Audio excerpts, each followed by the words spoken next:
Muito bem, dileto aluno do primeiro ano do ensino médio, ou você que está no terceiro ano, né?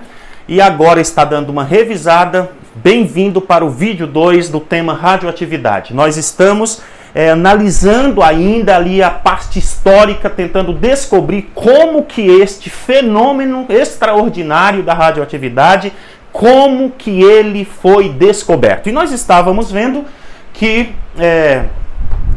Roentgen, ele estava investigando os raios catódicos e ele chegou a uma conclusão de que do tubo de raios catódicos saiu um raio, né, um raio que ele denominou de raio-x, e que esses raios-x, porque eram raios desconhecidos, quando incidiam sobre substâncias, tornavam essas substâncias, que já tinham essas propriedades, fluorescentes ou fosforescentes. Ou seja, os raios-x, quando incidiam sobre substâncias, poderiam torná-las fluorescentes ou fosforescentes, tá certo? Muito bem. E aí, esse cientista aqui, Henri Poincaré, ele propôs uma hipótese chamada hipótese da reciprocidade. Esse era um cientista muito curioso, né?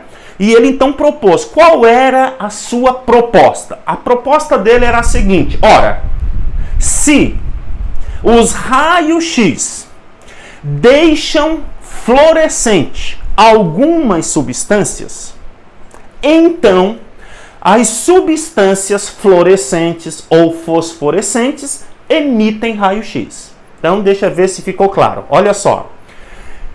Se os raios-x tornam luminescentes algumas substâncias, luminescência eu estou usando aí como sinônimo dos dois fenômenos, tanto a fosforescência como a fluorescência, ok? Então, se os raios-x deixam algumas substâncias luminescentes, então as substâncias luminescentes devem emitir raio-x. Esta foi a chamada hipótese da reciprocidade de Poincaré, ok? Muito bem. Becquerel, né? Ele começou a testar a hipótese de Poincaré, ok? Ele começou então a testar essa hipótese. O que ele fazia? Ele usava uma substância, né, fluorescente, fosforescente. Ele pegava essa substância, colocava no sol, essa substância recebia luz do sol e começava a brilhar, né? Começava a brilhar. Ele pegava essa substância brilhando, né? Porque ela tinha acabado de receber luz do sol, né? Pegava essa substância brilhando, levava para o seu laboratório. O que ele queria saber? Se aquele brilho era raio-x, certo?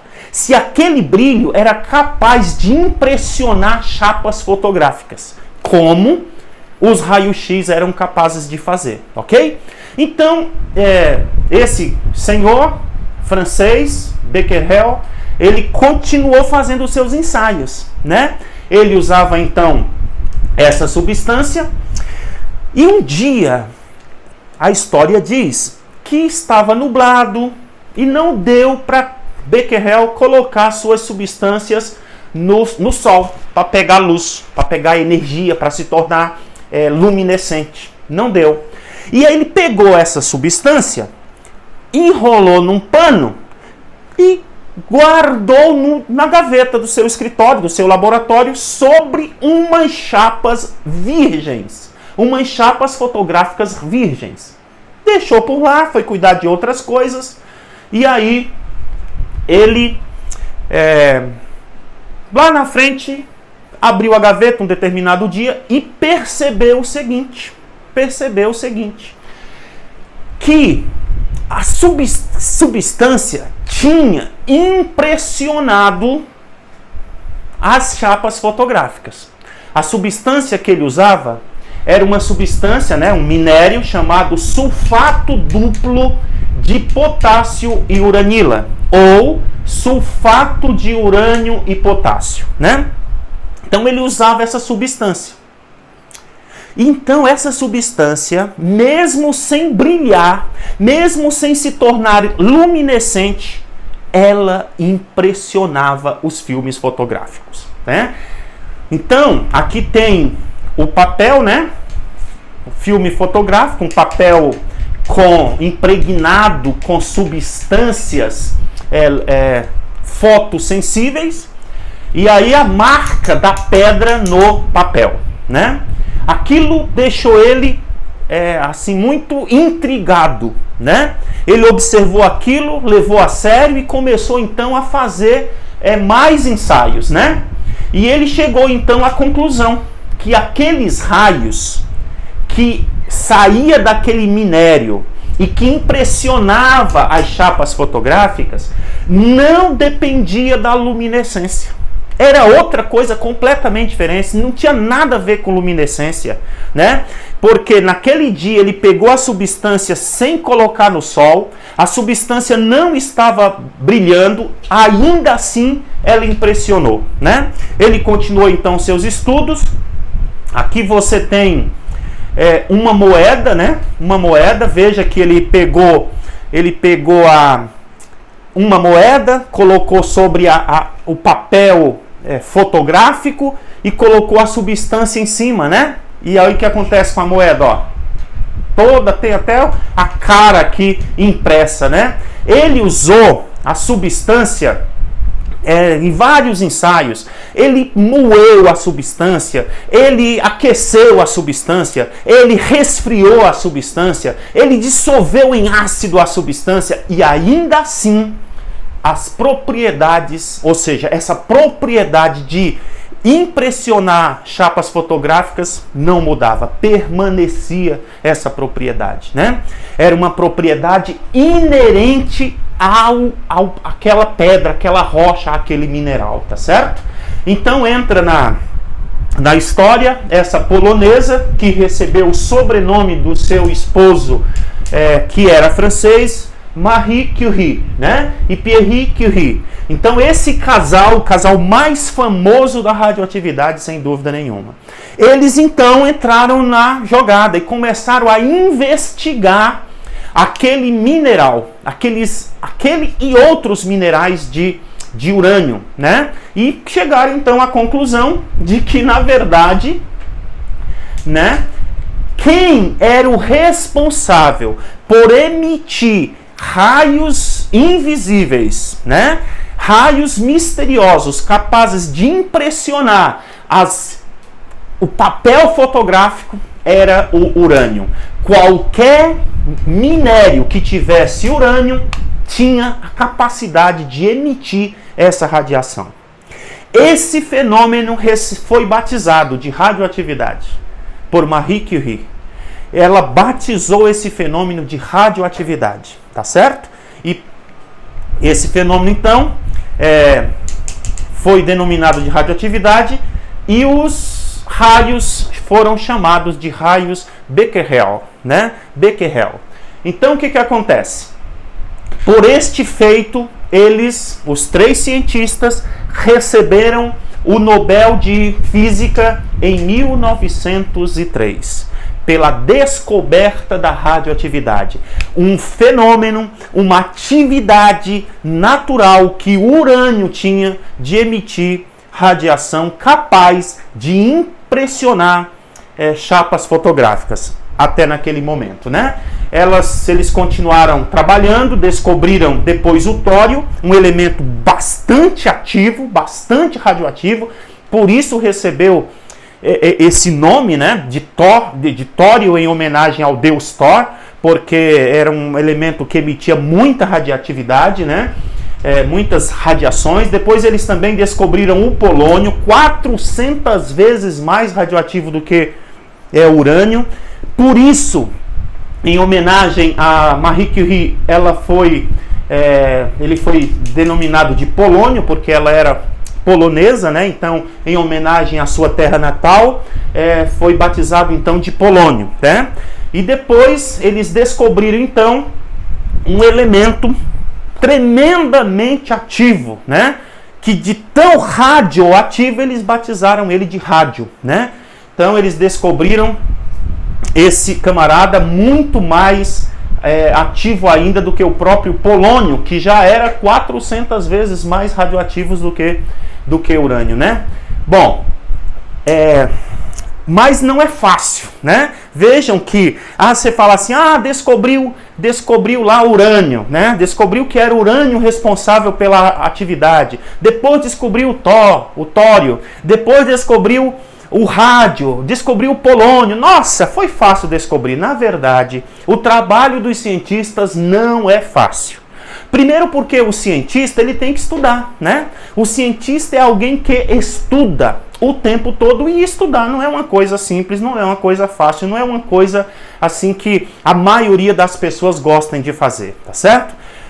Então, o trabalho do cientista é um trabalho de perseverança, né? É um trabalho, muitas vezes o cientista não ganha o que deveria ganhar, ou seja, quase sempre ele não ganha o que deveria ganhar, né? Você tem aí cientistas aqui no nosso país mesmo, fazendo ciência de muito boa qualidade, ganhando relativamente muito pouco, né? Muito menos do que alguns políticos que falam mal, que não sabem nem se relacionar com as pessoas, jogadores de futebol, enfim, outras profissões, né? Que não desmerecendo essas profissões, mas que um cientista poderia ganhar mais, em função do que eles precisam se dedicar, né? Precisam se dedicar.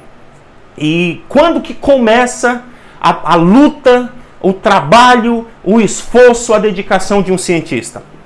Sempre, sempre, né? Lá na educação básica, agora no ensino médio em que você está, todos esses conceitos, esses ensinamentos, essas coisas que você agora está estudando, elas vão constituir uma bagagem, né? Que você vai acumulando, quando você menos esperar, você está vendo o mundo de outra forma e você é capaz então de fazer descobertas, de enxergar o mundo com o seu cérebro e não só com os seus olhos, né? Então, o trabalho de um cientista não é um trabalho fácil. Vejam que Marie Curie, ela, junto com seu esposo, para isolar 0,1 grama de cloreto de rádio, ela trabalhou por 45 semanas com 1 tonelada de óxido de urânio, né?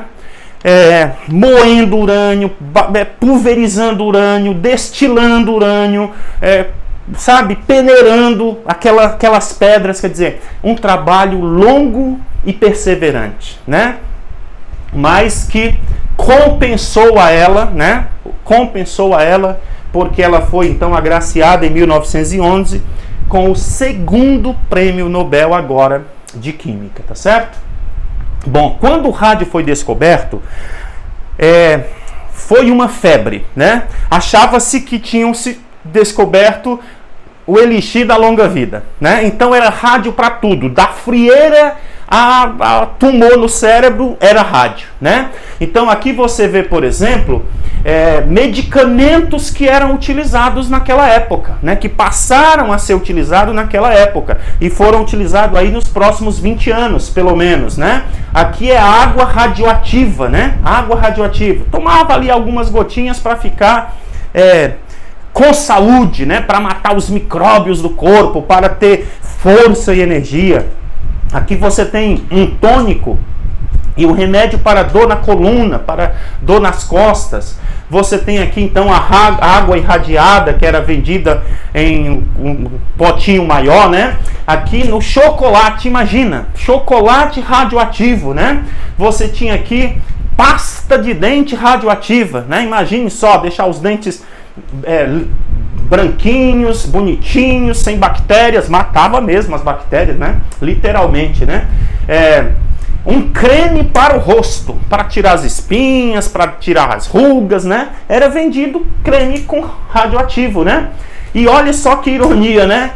É um supositório, o Viagra daqueles dias, né? Então imagine só, você aí tá meio para baixo e não sei o que, supositório radioativo, né? Então também era usado, olha só, isso aqui, o radioendocrinator, né? Parece aquele negócio radioendocrinator Tabajara, mas não é.